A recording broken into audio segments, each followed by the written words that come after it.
supaya kita kembalikan dan kita perkuat marwah dan peran DPD 1.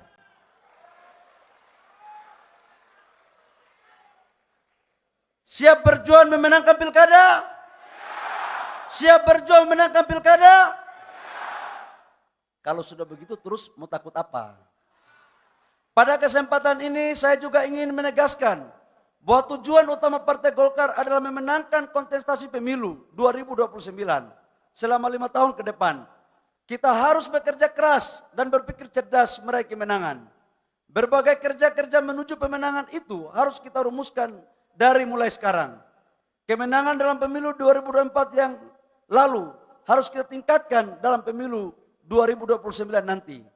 Pak Erlangga adalah ketua umum yang hebat. 102 kursi itu bukan pekerjaan gampang. Kita canangkan, insya Allah kalau kita kompak, kita dibantu sama Bapak Presiden Jokowi, kita dibantu sama Bapak Presiden Pak Prabowo, dan seluruhnya, maka saya yakin ke depan kita akan meraih kursi lebih dari 102 yang ada sekarang ini. Oleh karena itu saya mengajak kepada seluruh kader Partai Golkar di seluruh pelosok Nusantara.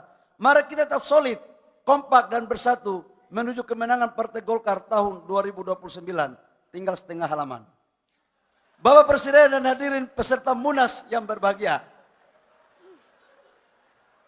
Sebelum saya mengakhiri sambutan ini, perkenankan kiranya Bapak Presiden Joko Widodo untuk memberikan arahan kepada kita semua kader Partai Golkar.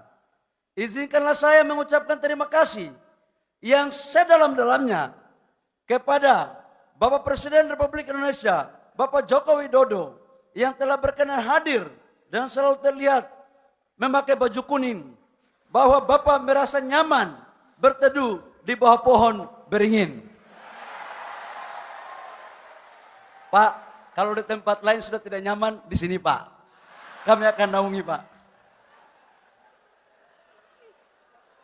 Kami juga mengucapkan terima kasih kepada Bapak Presiden Republik Indonesia terpilih, Bapak Jenderal TNI Purnawirawan Prabowo Subianto, yang telah berkenan hadir.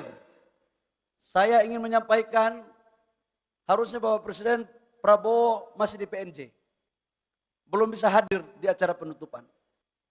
Tapi karena kecintaannya kepada Partai Golkar, beliau mendarat di Halim Perdana Kusuma, langsung menuju ke JCC untuk ketemu dengan keluarga besar.